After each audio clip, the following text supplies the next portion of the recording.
Ladies and gentlemen, good evening and a very warm welcome back to the Red and Blue Review. My name is Nick Philpott and I am your host once again this evening. You never know, one day one of this other lot might decide to host a show. It'd be good, wouldn't it? Joining me this evening, I have what I can only describe as an international lineup, okay, and some old fogies coming back to join us. So we'll start there first. Good evening, Ian. How you doing, mate? Good evening, Nick. I'm well. I hope you're feeling better. The sweating has gone right down, my man, but thank you for asking. I do appreciate it. Good, I'm good. Greg, again, welcome back, mate. I'm going to stop saying welcome back now because you keep making appearances, but it's great to have you back on the show, buddy. Evening, Nick. How you doing? I'm all right, mate. After yesterday, it couldn't be better. Down in New Zealand, Tim Richards, good morning, mate. Morning, sir. I would ask you how you're feeling, but I don't care, so. Yeah, I'm not surprised. And joining us, we've got another Aussie down there, Mr. Hopper. Good morning, mate. And joining us, making his debut on the show, is a gentleman, ladies and gentlemen, you won't be familiar with, but his name is Chris Young. Chris, welcome to the Red and Blue Review, mate. Hello, everybody, and good evening. Good evening. And listen, now, we're about to throw these two, as you know, pre-show under the bus. I'm looking forward to this bit, okay? Chris, tell the gentleman below you where you are, give them the name of the capital of where you are in the world. Let's see how good they are. I'm in Bishkek, which is the capital of... Gentleman, he's in Bishkek. Where is it? Uzbekistan. Close. Really good, Tim. That's the neighbour to our west. Turkmenistan. No, it's a bit further west. Right, over to you, Chris. Where are you, mate? Kyrgyz Republic or Kyrgyzstan. Kyrgyzstan. Oh, that's what I meant to say. Yeah. Until about an hour and a half ago, I'd never heard of it either. So he's in Kyrgyzstan. Chris, I would like you, please, to kick the show off by telling the viewers, and good evening to everybody out there watching. I can already see there's over 70 of you watching. Where your palace history, your palace supporting history, and why are you in Kyrgyzstan? Okay. Well, I'm in Kyrgyzstan to teach, starting tomorrow, which is put on the best preparation, given it's 1 o'clock here, but never mind. And as for palace supporting history, I've been supporting them probably since around 88, 89 at school, took a vague interest in them. My dad was actually a Millwall fan, but I was obviously brought up around Croydon, and I remember getting lots of ridicule for the 9-0 for Liverpool fans at school, because of course we've got a big time team. And then like two of us giving it back when we won 4-3 because there's no Palace fans at that point. And then since then, I've been going, I think I had a season ticket for about 10 years or so, from when I was maybe 14, 15, up until my mid-20s. Then I joined the railway, so the shift work meant I couldn't go regularly. But yeah, I've been following them since I was probably, that would make me, I'd have maybe been 7 or so. Cool. Yeah, I'm still following from here. Well, mate, listen, what I am chuffed to bits with is the technology is holding up really well. Ian, I wonder if you or Greg, one of the two of you, I wonder if you could say some hellos to some of the people watching. Yeah, of course, yeah. Big hello to Matty Cannon. I see he was on there. Good to see you at the game yesterday, Matt. Colin Waterman, Chris Phillips, Mark Corbett, Simon Cheeseman, Jamie Skinner, Dan Simmons. Welcome to you all. They're just the names that happen to be passing up on my screen as we speak, Nick. Yeah, thank you. Good, proud of you. Welcome along, guys. Yeah, absolutely. There's 85 people watching us live already, and you've come to join us, celebrate what was, well, it was, I mean, unfortunately, I couldn't make it myself, but for obvious reasons, Mr. Clodhopper with his leg. But I watched the whole thing on the telly, and before I forget, I want to do some other bits and pieces in a minute, but I must say that those of you in the stadium yesterday, you are directly responsible, in my view, for our performance. And I really do believe that. The sound generated on the TV was superb. I mean, you could, even the commentators, who was a commentator, I can't remember who was commentator on BT Sport, said, you know, the crowd, they don't like it. The other teams do not like coming to Sellers Park. You need to be congratulated, every single one of you. So well done. So we're going to talk about, very briefly in a second, we're going to talk about parish points, okay? We're going to talk about my understanding about the lack of COVID checks before they the game yesterday. I'm going to open by talking about the Palace ladies. If any of the Palace ladies are Palace ladies team that play today are watching us, can you please put a message in the chat right now? Okay, because I'd love to invite one of you on. Nigel Croucher is in the background and he is producing the show, and he will drop you the show link to come on and tell us about your extremely well-earned 1-1 draw today against Sunderland at Selhurst Park. So they started the season unbeaten. My understanding is we are in 6th place in the league, in the WSL, on 4 points. So unbeaten. Well done to you. Oh, look at that. As if by magic, it suddenly appears. So Sunderland, who were top of the league, were going into the game, are still there, but we certainly didn't disgrace ourselves against the top of the league team. Sheffield, Blackburn, and whoever that was, I didn't see the one above us was, and then Palace. Oh, thanks, Nigel. Durham women, and then the Crystal Palace ladies. So, girls, brilliant start to the season. Push it on. We're right behind you on Red and Blue Review. We will back you 100%. One of you, if you're out there, please come and say hello to us. If you're there, let us know who you are, okay, in the chat, and we will get you on the show. And if you're watching this after the live show, again, drop us an email at redandbluereview@outlook.com one day during the week, and we'll be delighted to have you. Dean, if you're watching this, the magnificent friend of the show, Dean Davenport, the Palace ladies manager. Dino, if you're watching this, we need to get you on, mate. Just drop us an email saying when you're available, and we'll be pleased to support the girls throughout this coming season. So good start to the league. Yeah, okay, guys, I want to talk about COVID checks. Now, Ian, I'm coming to you first simply because I know you were at the ground yesterday. But boys, I want your views as well. My understanding is, okay, that there was absolutely 0 checks, COVID checks done yesterday. Is that right, Ian? Well, that was my experience, Nick. I think there was so much hype leading up to this game in terms of the ticketing system, which I'm sure we'll come on and talk about in more detail. But because of that, I think the club were running a bit scared about queues and people getting in time, especially it was an early kickoff. But I didn't hear of, and I spoke to a lot of people after the game as well, sat in different parts of the ground. I didn't hear anyone getting checked at all. I certainly didn't, and it was dead easy to get in with my phone. I had on my phone my double vaccination QR code thing that I downloaded from the NHS app. I had that ready to show someone, and I also took a lateral flow test yesterday morning, which is negative, and I had the result as well. So I was sort of covered all angles, but no one asked me anything.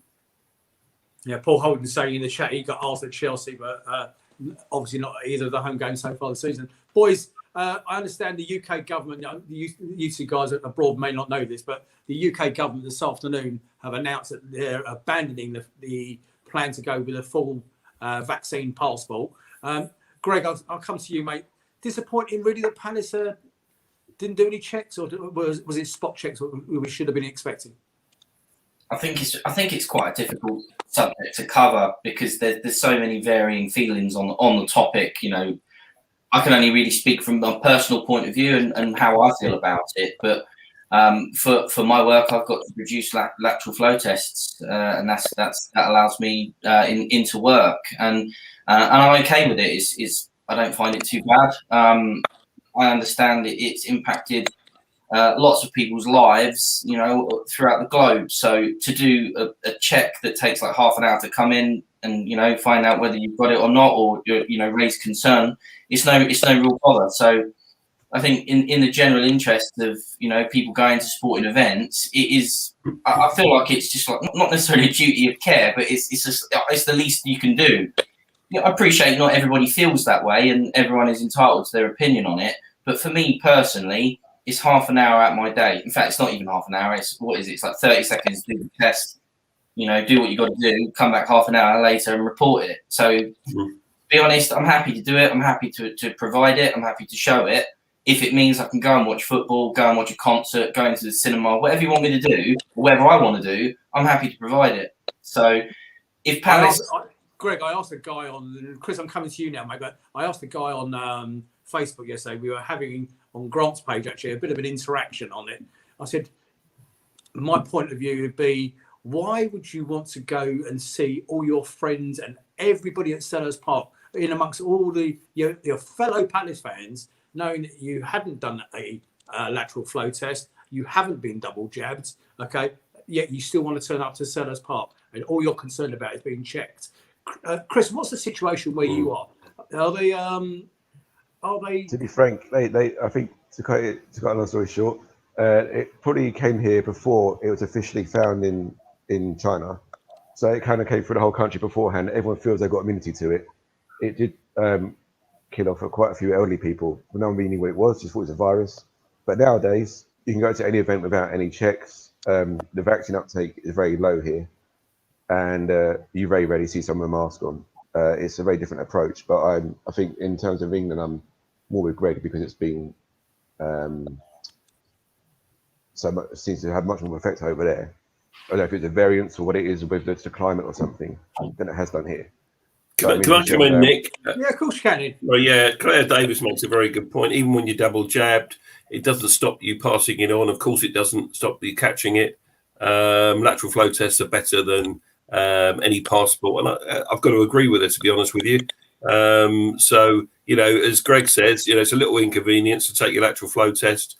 But, we've been doing it regularly because my granddaughter's in hospital and, we've got to take extra care. But, I think it's a sensible thing for people to do. I had a very good mate of mine. I haven't seen him for 18 months, sits in front of me.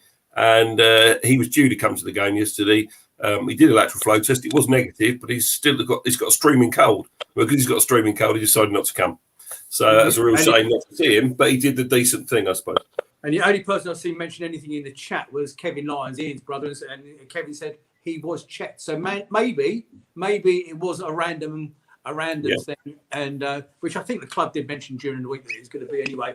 Right, I want to move on, boys, if I can, to parish points, because what you don't know is I was going to kick off the show tonight with a bit of a rant saying, I'm aware of the Brentford game. They've withdrawn the facility for parish points. There was no parish points available, and at this game they were going to double them up. But my question was going to be, if you haven't got a season ticket, how can you claim parish points when you're buying a pint or buying a shirt or whatever it is? I've actually been told this evening that that's actually not accurate, and parish points were actually doubled yesterday. Boys, have you heard anything? No, it used to be. Yeah, so that's that discussion done, isn't it? Well, it's an interesting one because I don't know how. Yeah, and if you did gain your parish points yesterday, people out in Facebook land, can you tell me how it was done? Was it off the app on your phone that the club had downloaded with your season ticket? Because I'm just intrigued. A, did we get them? B, were they doubled, which is the point? Okay, but C, more importantly, how did you get them? Okay, was it done through your phone?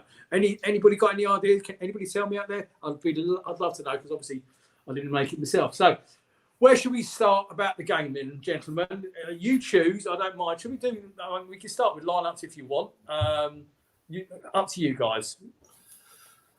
Well, I think the lineup, Nick, was as expected, wasn't it? There weren't any changes to what we expected to see out there, really. I mean, maybe people thought Edouard would start, maybe thought Hughes would start instead of Kute, but it didn't surprise me. When I saw the lineup, I thought, yeah, that's fine.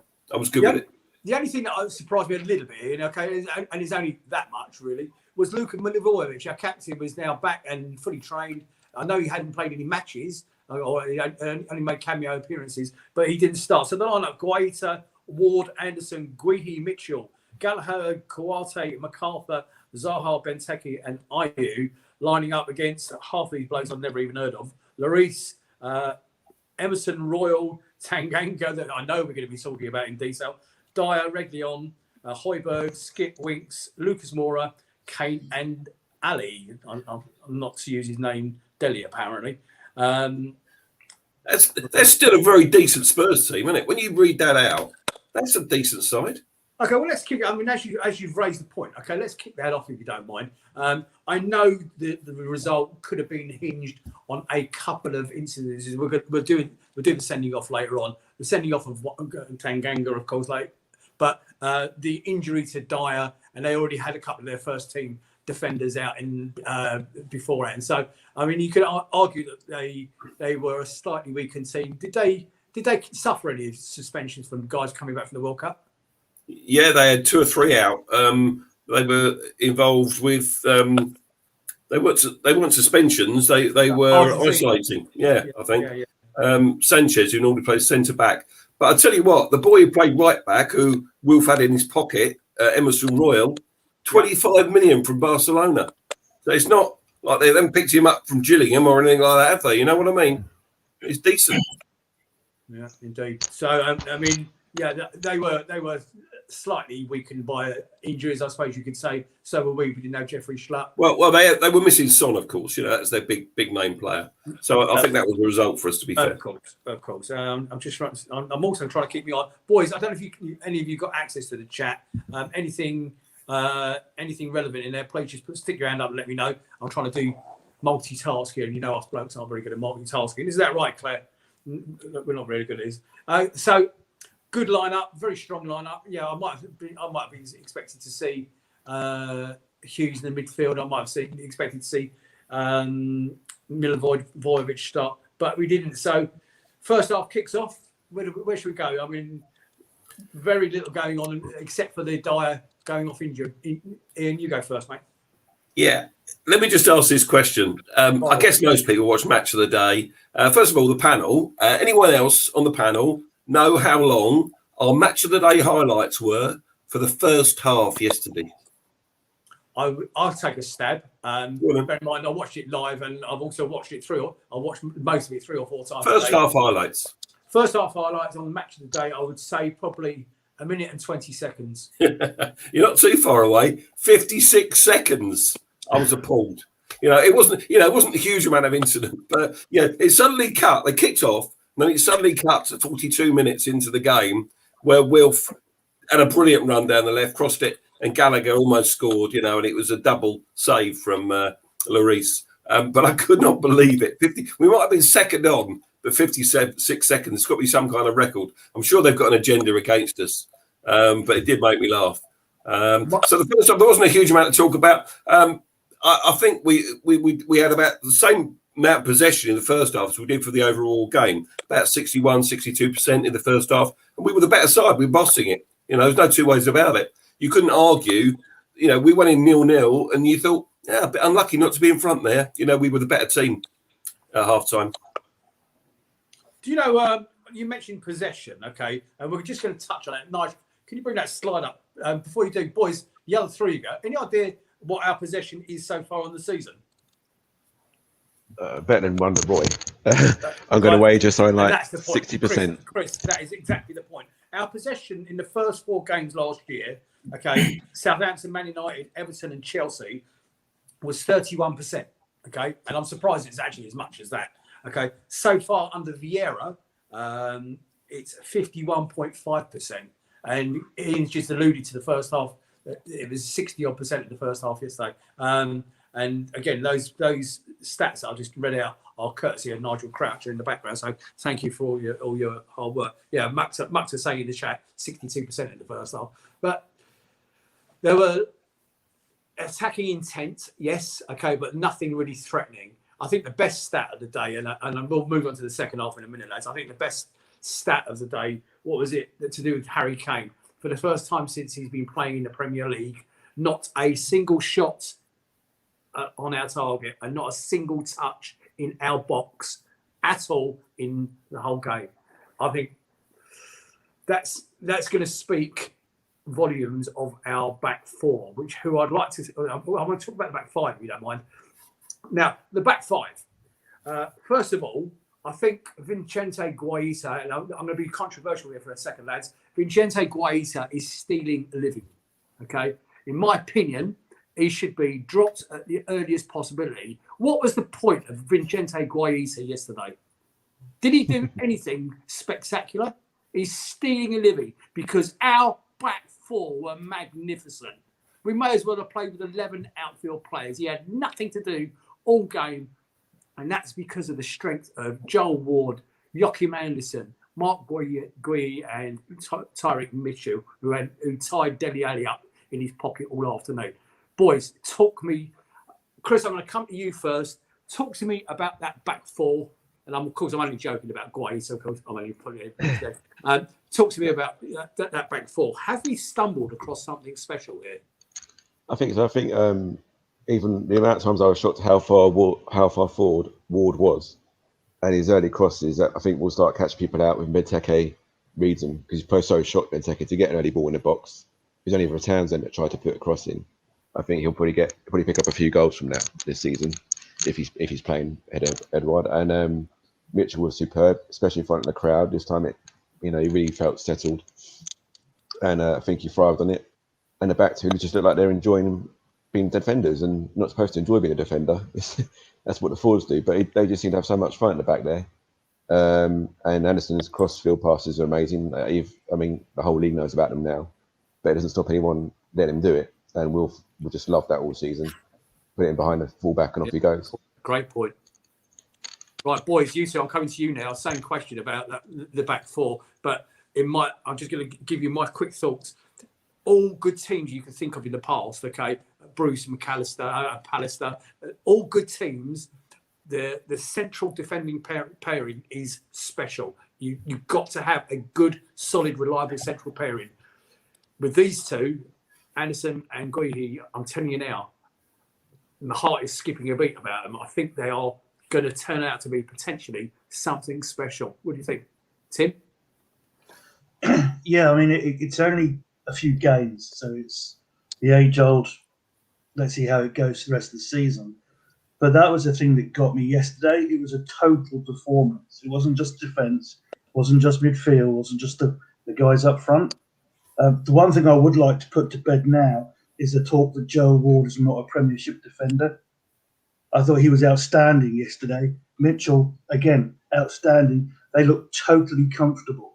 There was at no stage did you ever think, oh, we're in trouble here. Even the odd times where Spurs had a break. How many of you were worried? I can't remember as good a performance from a back four for us, or back five, because even the few things Guaita had to do, he did expertly. There were no issues. So, yeah, it was brilliant for me, I thought. Greg, same thing. I'd love to know your views on our back five. So the thing that I picked up on quite quickly was how comfortable Guehi and Anderson are on the ball and how good they are at moving it.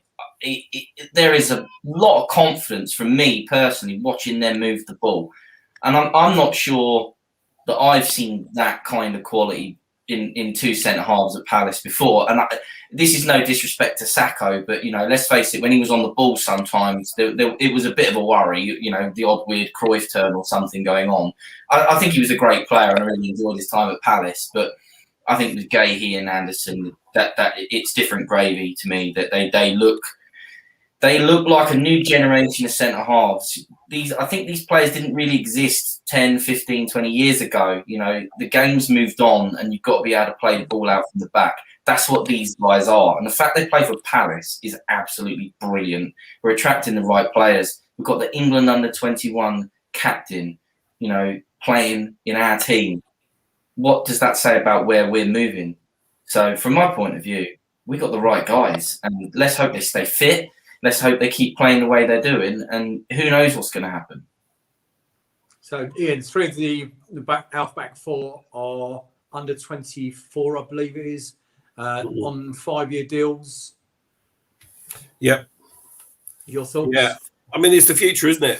We talked on this show last season about how aged the squad was. Your Scott Tans, your Gary Cahills were playing last year. Even Van Arnold. We were talking about how old the squad was, and it's been an amazing transformation. Patrick Vieira and his backroom staff need a huge amount of credit for the way in which they've managed that transition, even in such a short period of time. And after 4 games, we're sitting on 5 points mid-table, and everything's pretty bullish about even going to Liverpool next week. So I think it's fantastic. And there was a few people doubting Mitchell, not sure whether he's quite ready yet. But I think yesterday he really came of age, and defensively looked good. They all did. Someone just said in the chat, I've just seen, I can't remember, it's just gone now, it scrolls through, about Anderson, the way he can play a ball. he'll pick it up in the middle of the park and he'll play this 40-yard ball to someone's feet. Absolutely fantastic. Mitchell going forward in the second half when he got forward and he held the ball up, got right to the byline, and it was a brilliant goal line clearance from Reguilon to stop someone coming in scoring. That was a fantastic cross, really was. So, can't praise him enough, frankly. And also, when he was there, he's stolen a living yesterday for sure. He made one save from Lucas Moura. It was a good stop. So he did what he had to do. Absolutely right. And boys, Tim and Greg, I'm just coming back to you. Some of Kirsten's in the chat saying Cannon and Gilbert, pillars of our team in those days, if you think so. Yeah, of course. And it's somebody else who was saying it. With Rob Donovan. Hi, Rob. Hope you're well, mate. Says a lot that Tompkins can't even get a look at, and it's and he's absolutely right. This is going to be the bedrock of our team going forward. And Tim, you wanted to make a comment, mate? Yeah, I watched the game with Wendy. She actually watched it, and she's watching tonight. Hello, dear. And she made a very good point. She was watching it, and she said, "I know nothing about football, but the difference in the team under Vieira as compared to what you've been watching for the last 3 or 4 years is chalk and cheese." And all those people that were doubting Vieira or saying, no, keep Hodgson, better safe than sorry. When was the last time you watched a Palace team play a whole game, a 90 minutes of that quality and looking that comfortable? And the other thing I want to say is about the ref, and I'm the worst one for knocking the refs. And especially after his performance in Chelsea, the first game. But I was amazed and delighted to see how he saw through the Spurs cheat. Harry Kane, the slightest thing in his over. Mara, which led to the sending off. It was never a foul, but he went down like he'd been hit by a sack of potatoes. And the ref just said, get up. And that's what you want to see. That is proper football. So I think the ref also needs quite a big shout after that game. I thought he did really well. I've been very critical of John Moss. I said one of the worst refs in the Premier League, but do you know what? He had a good game yesterday. Not just because we won 3-0, but he did. I think he should have sent Tanganga off for the challenge. By the way, we're going to come to that, Nick. We'll come to that in a minute. Ian, we're going to move on to that in a second. Greg, you wanted to make a point, mate? Yeah, just bouncing back to what Ian said about Patrick Vieira and the background staff and getting these kinds of players in. I think we should probably try and understand what Dougie Friedman's role is in that. No one really knows for sure what might have happened pre-Vieira or post-Roy in that gap. But I think I like to try and give Dougie the benefit of the doubt that there's a list of players that they're potentially looking for, and they would have looked at these guys and tried to understand how they fit. So I can only imagine that Dougie would have played a role in that as well. But no, absolutely, the job that Patrick Vieira and his team have done in bringing these guys in is great. Great stuff, boys. I'm really enjoying this. I think I'm just going to refer back to the chat. John Knox in the chat did say the ref did have a poor half. There were a couple of early challenges, John. I think you're right, where it was potentially big team bias against us, and you think on another given day, would they have got that if it wasn't lowly Crystal Palace that they were playing? And I think your point's right. But overall, I think Mr.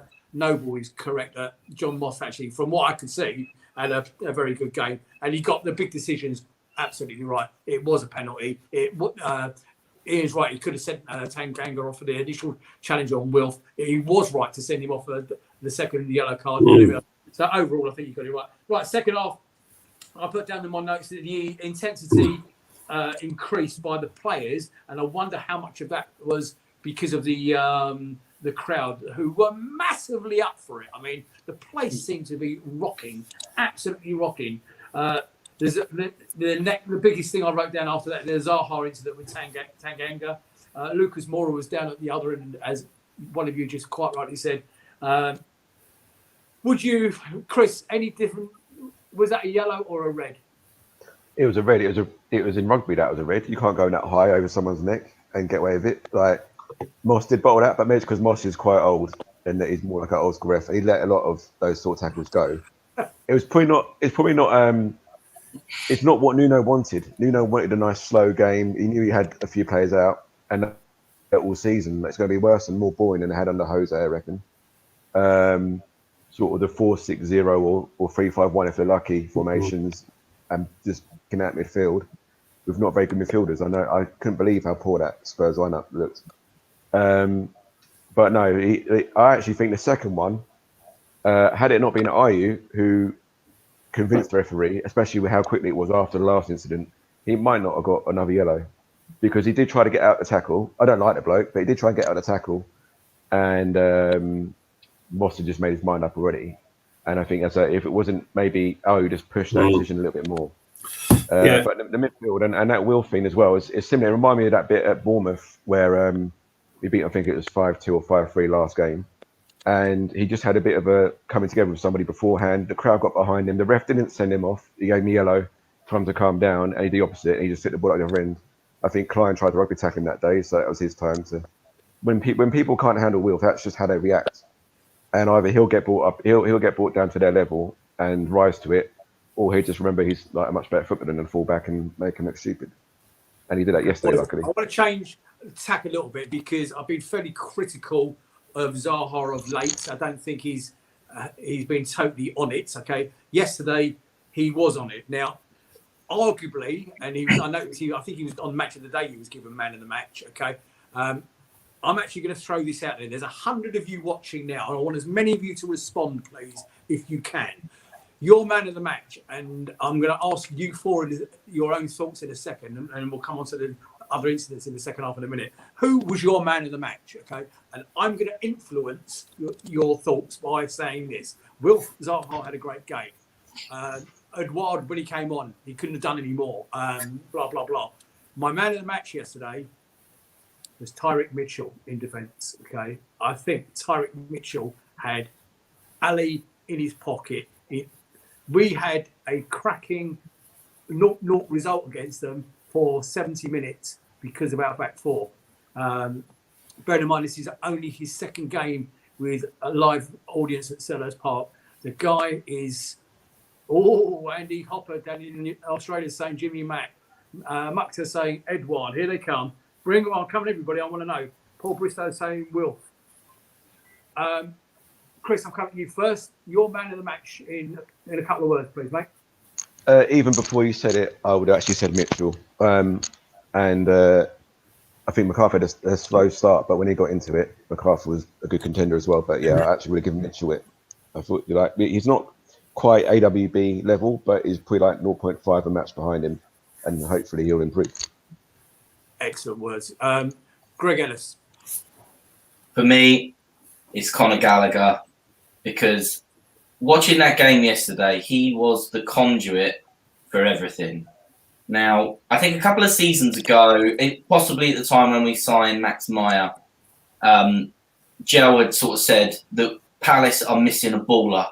They're missing that dynamic midfielder. And we've been patient. We've had some good players come in and out, RLC for sure.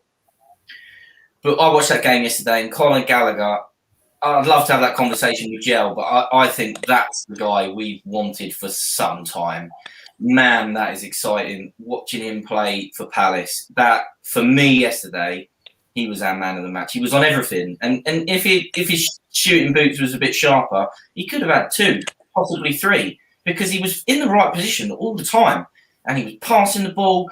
He looked hungry for the ball. He was all over the pitch. And look, everyone, lots of people are tuning in tonight, and there's tons of people suggesting loads of different players. It just goes to tell you how good the team played yesterday. But no, for me, look, Conor Gallagher, it was next level stuff. I loved it. I just wanted more and more Conor Gallagher on the ball. It was thrilling. Right, listen, you just stolen a little bit of my thunder there, Greg. Well done. Okay, it's great stuff because that's exactly what I wanted to do. Tim, I'm coming for your views in a second, but I was reading the chat as you guys have been talking, and it's Anderson, and it's Zaha, and it's Gallagher, and it's Anderson again, and Zaha again, Connor, Joel Ward, vote for Joel, Eduardo. That's the point, Greg. That's exactly the point. What you just said. It was a massive team performance. There wasn't a poor player in a red and blue shirt. So, Tim, your views on man of the match, please. And then I'm going to ask you to run through any more highlights from the second half and do the goal, please?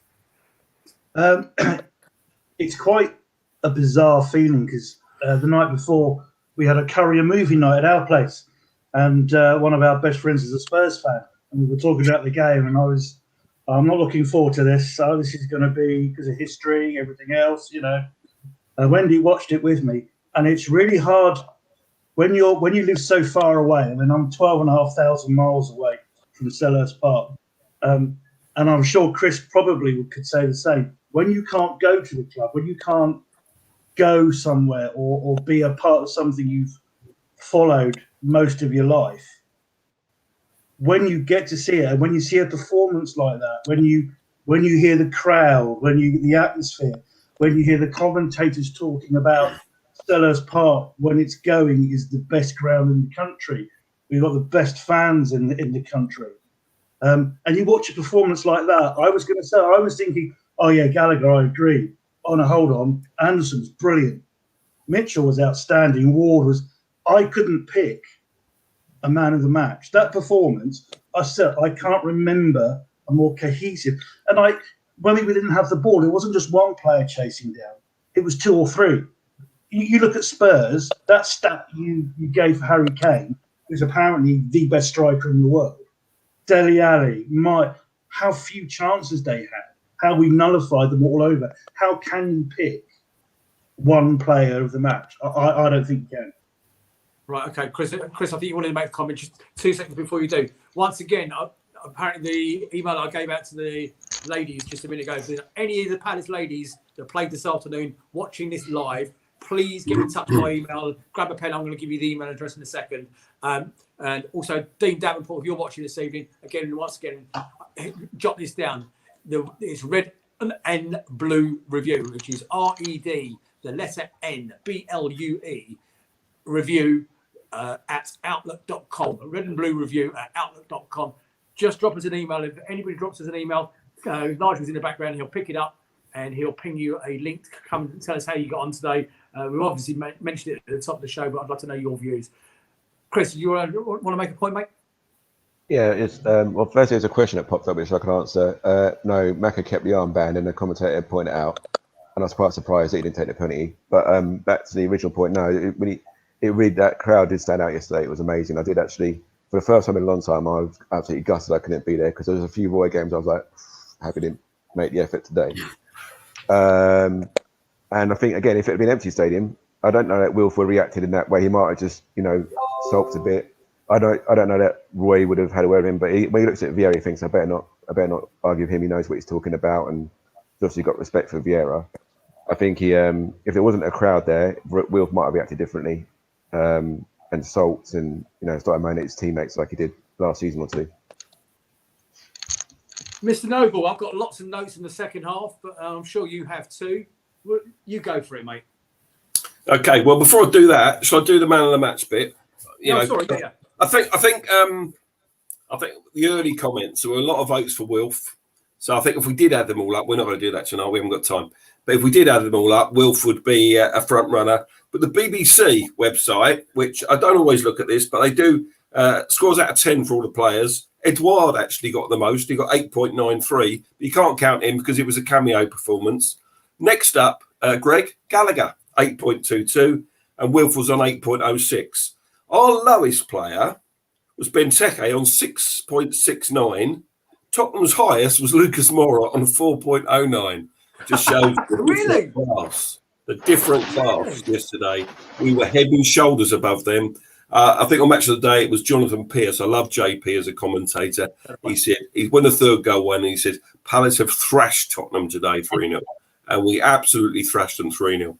Okay, so let's. I was in the ground. It's my first game of the season. I've had to miss the first 3 games for family reasons, which is very unusual for me. So I was really up for it yesterday. I met up with loads of people I hadn't seen for ages. It was fantastic to see them. And it was a real buzz in there. Great to be back at Selhurst.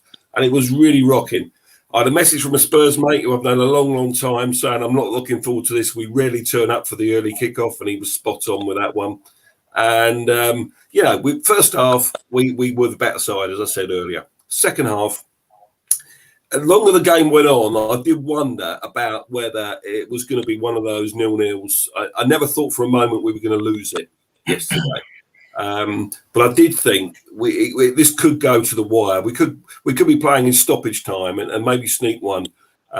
We just certainly deserve to win the game. So at 75 minutes, you're thinking, we're playing 10 men. Are we going to actually win this game? The sending off was justified. He should have got sent off first. He didn't. He was stupid a few minutes later. So 10 men, it does make it a bit easier for us. I thought the way we worked the ball. Say again? We're never good against 10 men. Well, it's hard sometimes playing against 10 men, isn't it? Because your game plan goes out the window a bit. But it didn't affect us adversely yesterday. We carried on playing football, and I think one of the things we do, I just noticed a lot more this season. We're playing the ball about the quick passing, the stuff they do in training is really paying off. So the ball worked down that right-hand side. And I think Wilf was involved in that move somewhere along the line. But Gallagher gets in, crosses the ball, clearly handball. The guy's got his arm out. He's making himself bigger. No one argues with it. The lino gives it on our side very clearly, straight away. No hesitation. Jonathan Moss straight to the spot. Wilf wanted that ball. There's actually an interview with Wilf post-match on the Palace website. If you haven't caught up with it yet, have a look at it. And they asked him, were you always going to take the penalty? He said, yeah, I was always going to take the penalty. So just because Milivojevic was on the pitch, I was pleased that Wilf got the ball and he dispatched it with aplomb. So 1-0, 75 minutes. Ian, can I ask you? I want you to carry on what you're doing in a second, but can I ask the boys, were any of you aware, because I spotted this on the live feed, but I didn't see it on Match of the Day. There was a slight, Ian, I don't know if you're in the ground, so you'll know, but you might have seen this. There was a slight incident at that very point that Ian's talking about, and Zaha took the ball for the penalty. Now, the Lions would have given it, as Ian quite rightly alluded to. Benteke has picked the ball up from just the byline, and he's walking back towards the penalty spot. Whether Benteke thought he was going to be taking it, or he was bringing it back for Luca to take. I'm very surprised that Luca didn't take it. Boys, I'd like your thoughts on that. Okay, do you think Luca should have taken it? But then Zaha walks up to Benteke. They clearly had a discussion. It wasn't heated. It wasn't over. There was clearly an interchange between Benteke and Zaha, and Benteke just flipped him the ball, and Zaha put it down as it is. Said he then put it away with the floor. Boys, did any of you see that on the live feed? I didn't actually. No, I didn't see that. To be honest, I just saw Zaha with the ball. Is it right that Zaha took the kick then, Greg? Yeah, I think the main reason that I think it's right that Zaha took the penalty over Milivojevic is he's just come on, and I think you're cold. You haven't been in the game. I think the last thing you want to do is take a penalty because that could go anywhere. All right, you are a professional footballer, but I think he needs minutes on the pitch. If he'd been on for 15 minutes or so and then the penalty, then yeah, sure, no problem. But I think it was right that Zaha took the penalty, and I think it's good to have more than one penalty taker. There's at least 3 or 4 players you could trust to take a penalty in that starting 11. So yeah, it was fine on my part. Great point We'll be right in a shootout then, won't we, Greg? Well, it's a Tuesday night. It was a throwaway comment, mate. It was a throwaway comment. I'm joking. Yeah, the thing that I read was that Maka, as captain, immediately said to Wilf that he was taking the penalty.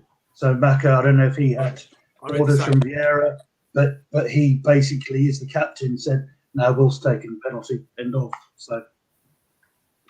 Chris, you think it was the right person taking the kick? Yeah, he's definitely motivated for it. But actually, yeah, if Luca played another 10 minutes, there's more into the game, like Greg said, and he didn't start particularly instantly in that game with Luca. I think I would have had Luca doing it, but it's probably the right person at that moment. He deserved it for his performance. The chance. Will's first goal against Spurs. Indeed. Enjoy that. Wilf took a penalty pre-season. I can't remember who it was against. Was it Ipswich away? And he really stuck it away very much better than yesterday's penalty. Right at the top corner, unsavable. Yesterday's penalty, if the keeper guesses right, he could save that. It wasn't the best penalty, but he scored it. So look, you know, I'm glad Wilf's on pens. I think he should be on pens. I think he's our best player. Leave that alone for me. Luka Milivojevic has done brilliantly on penalties down the years, but if he's not going to start, then make that decision now. And as you say, Greg, we've got players in reserve to take kicks if we need them. So there we go. We're 75 minutes with 1-0 up. I didn't see any of that you were on about, Nick, because when you're in the ground, I was just like, hands in my head thinking, you know, let's make sure we score this penalty. And you have a little double celebration, don't you, when you're in the ground? You have to celebrate the penalty, and then you stop a minute and you think, come on, got to get it. Yeah, exactly, yeah. And then when it goes in, we went absolutely mental. The penalty was the best celebration yesterday, I think. Second goal was pretty good as well, but the penalty was the best celebration because it was 1-0, and it was that it broke the duck, didn't it? And it meant that we were in front. So, you know, we're on the... Now, if this is under Roy Hodgson, I've seen this on social media over the weekend. If that's under Roy Hodgson, he takes off a forward, he brings on a defensive midfield player, and we try and protect 1-0. Okay? Patrick Vieira's having none of that. He's saying, keep playing the same game. Keep going forward, guys. So he takes off Benteke, who's actually had quite a good game himself. Okay? He hadn't done anything wrong, really. All right, didn't score, but he done okay. He done okay, all right? He wasn't pulling up trees, but he done okay for me. And he brings Edouard on. He gets a huge reception because, you know, we love to see the guy, and we know how good he's been for Celtic over 4 seasons. So 28 seconds it was, apparently, the official time, from getting onto the pitch.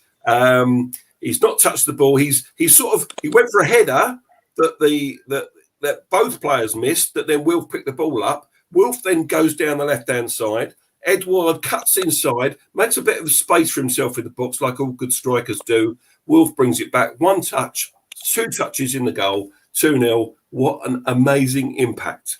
And it's a record. There we go. 10 minutes, 5 touches. What a great graphic. What's that telling me, that graphic, actually? We should have rehearsed this bit, didn't we? 10 minutes, 5 touches and 2 goals. You can't see the bottom bit. Anyway, so yeah, 2-0, absolute mayhem. And they actually came down right in front of us in the main stand.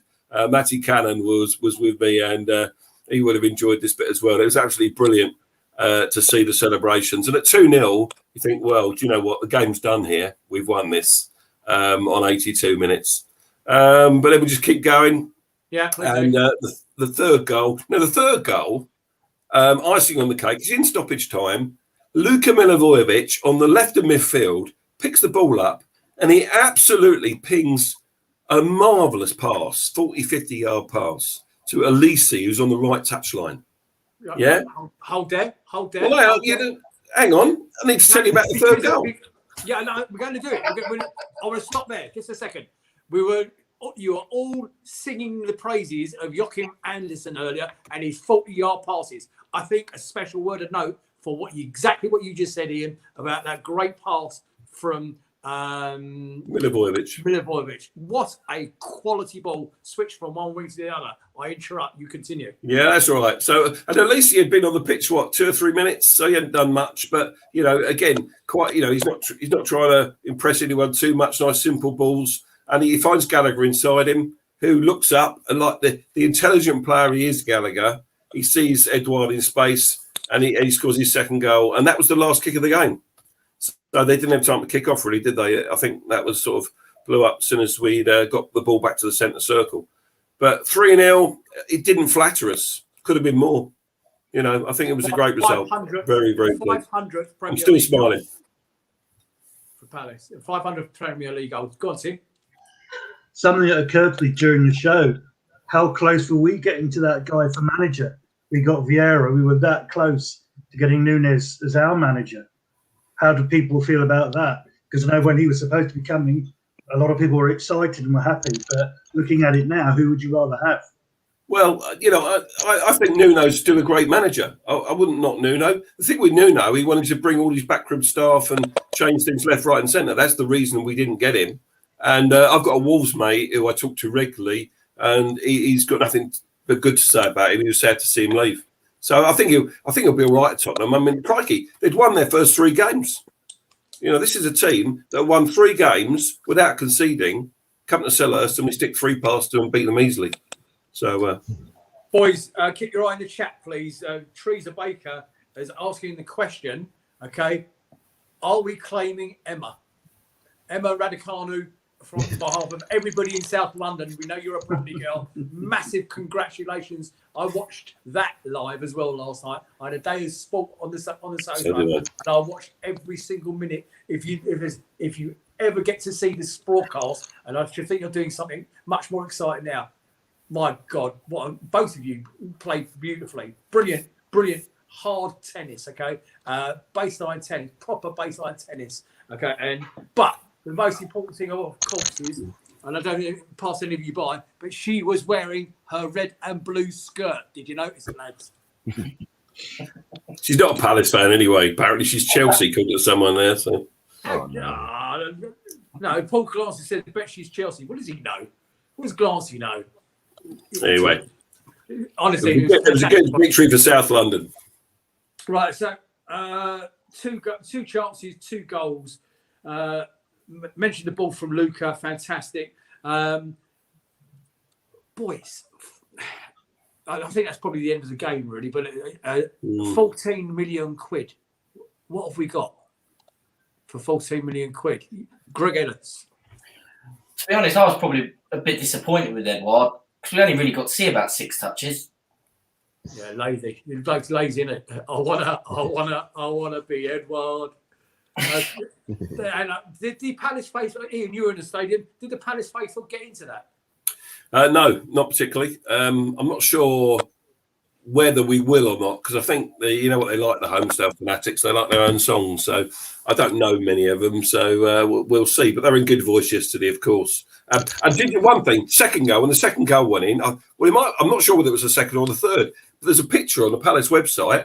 There's some matey down in the Homestyle, and he's got his phone out, he's got Edouard round and he's taking a selfie.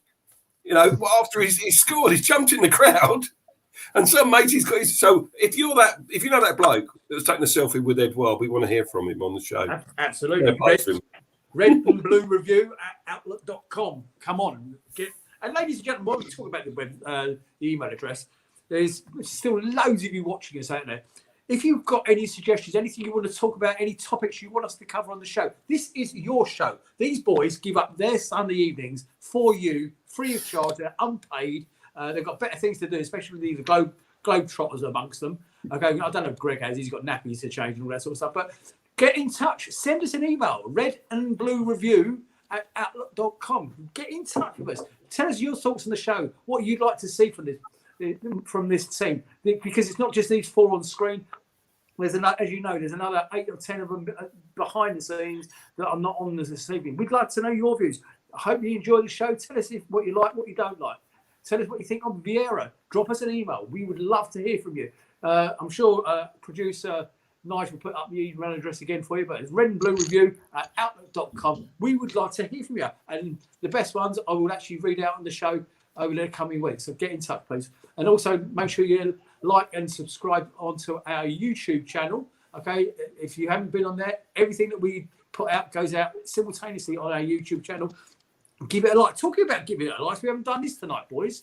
Ladies and gentlemen out in Facebook land, if you're watching us live, can you please hit the heart button? Right, I'm about to do it on screen right now. There it goes. That's Nick Philpott pushing the heart button. Give us some love, please. Give us some nice love about the performance yesterday. Here they go. And there's loads of them going through. That helps us in our algorithms and all the rest of it. Thank you ever so much. I can see there's millions of them going through. Boys, you can't see it. Look at this. A bit of love from our family out there. We love you all. Thank you so much. Very good. Very, very good. Nick, right, Ian. Are we going to come to talk about Liverpool next week? We are going to do the Liverpool thing again because Teresa Baker's also asking you in the chat, ladies and gentlemen, who's going to Liverpool. We're going to do that in a minute. Before we do, I'm going to finish off on yesterday. Okay, I want to know from all 4 of you. Okay, give me an idea. Were you nervous at the appointment of Patrick Vieira? Okay, and at the time of the appointment, and what are your thoughts right now after yesterday's performance? Chris, you first, please. Yeah, I think Nuno or Lava would have been a more natural progression from a pretty conservative style. But at the moment, it seems that getting a wild card was a great thing. If nothing else, if we get a new manager bounce and we get ourselves relatively safe soon, then we can work on it and get some more signings in and finish the job. Yeah, but I have a question for everybody, like on the panel and in the group. When was the last time that we played that well? Because I'm struggling to. It was just from I maybe don't the think first we 10 ever minutes. have. It was a bit of a I've never contest. seen it After that, play it was well. one-way traffic. It In reminded the top me. division.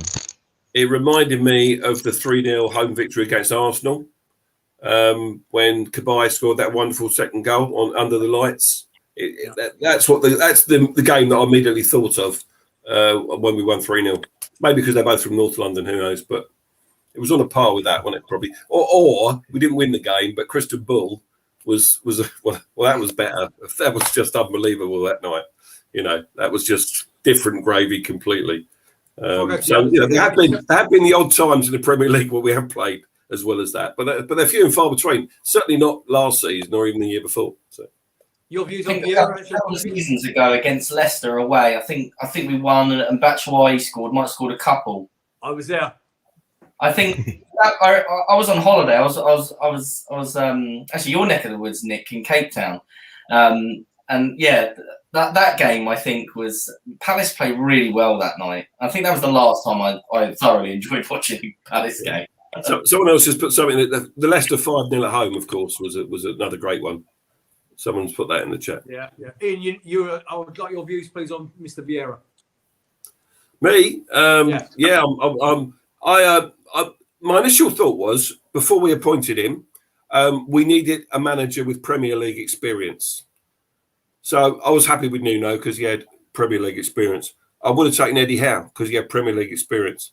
I would have taken Sean Dyche because he had Premier League experience. But when Patrick Vieira's name was mentioned, I thought, do you know what? There are always exceptions to every rule. And the reason I was happy to have that exception for me was that he's such a great footballer. You know, he wasn't just an okay footballer. He was an outstanding footballer. Had a career. He won the lot, basically.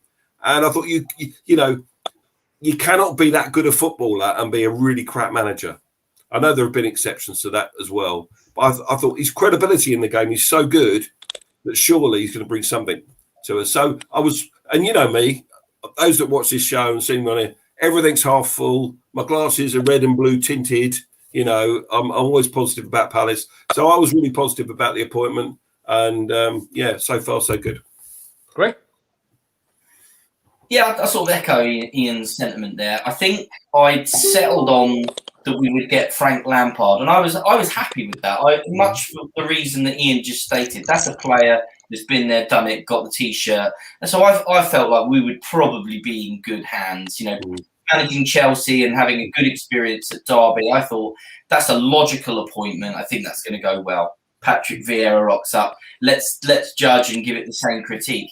He's the captain of the Invincibles. He's worked under Arsene Wenger. So, you know, that rubs off on you as a player, doesn't it? You know, you're going to cherry pick your favourite bits from your manager that helps you win the Premier League and not lose a game for an entire season. So from my point of view, I think I wasn't necessarily disappointed to miss out on Frank Lampard. I think it was more of a surprise to get someone like Patrick Vieira. I think the concern that a lot of people had and the way I chose to sort of view it was with regarding to Premier League experience as a manager. All right, he hasn't managed in the Premier League, but he's played a good percentage of the best of his career in the Premier League. So I felt that negated the lack of managerial experience in the Premier League. So I wasn't too concerned about that. But the one thing I did think is he'd had some moderate success at Nice and New York. And I felt that for him, the coming to Palace was the opportunity, if he does well, which clearly we all hope he does.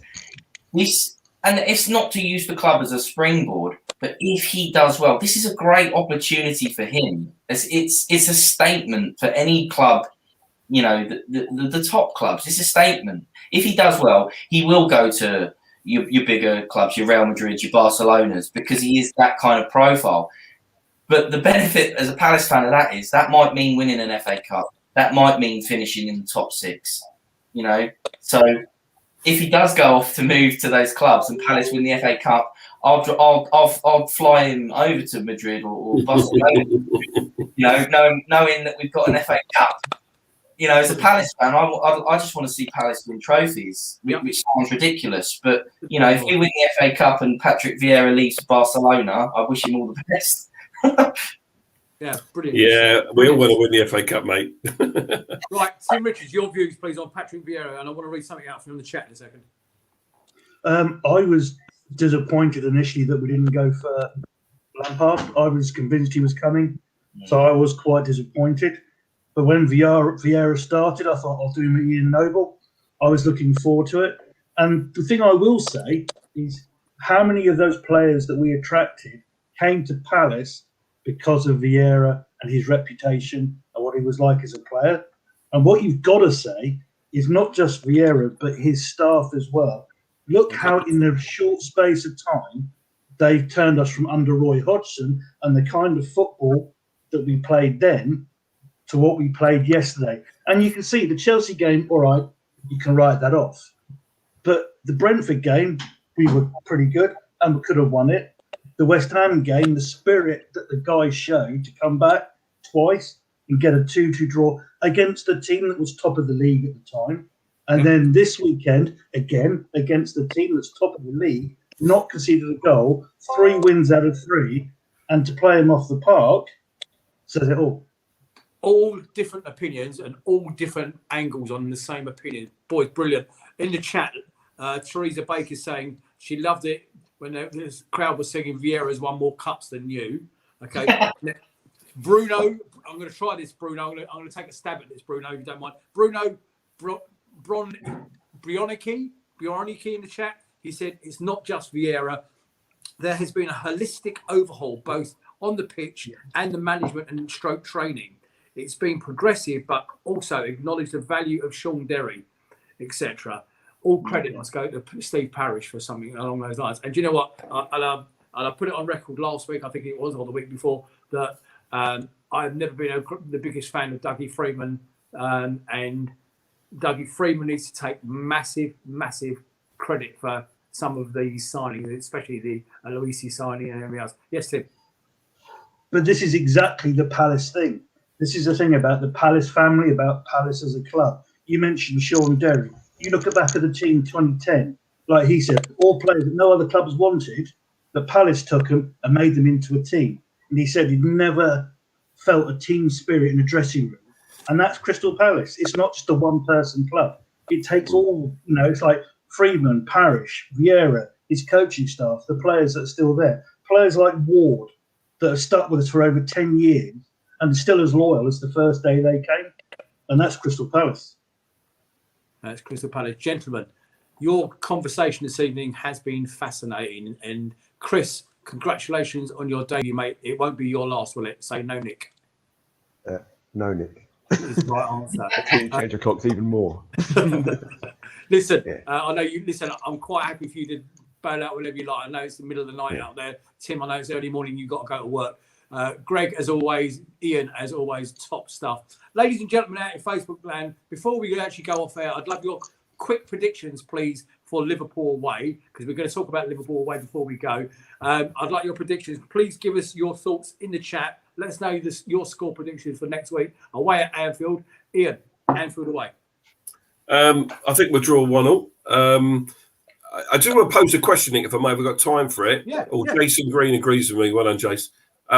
Paul Peters, would you start Edward or Benteke next week? Personally, I'll start Benteke. He knows the ground. He's played there before lots of times.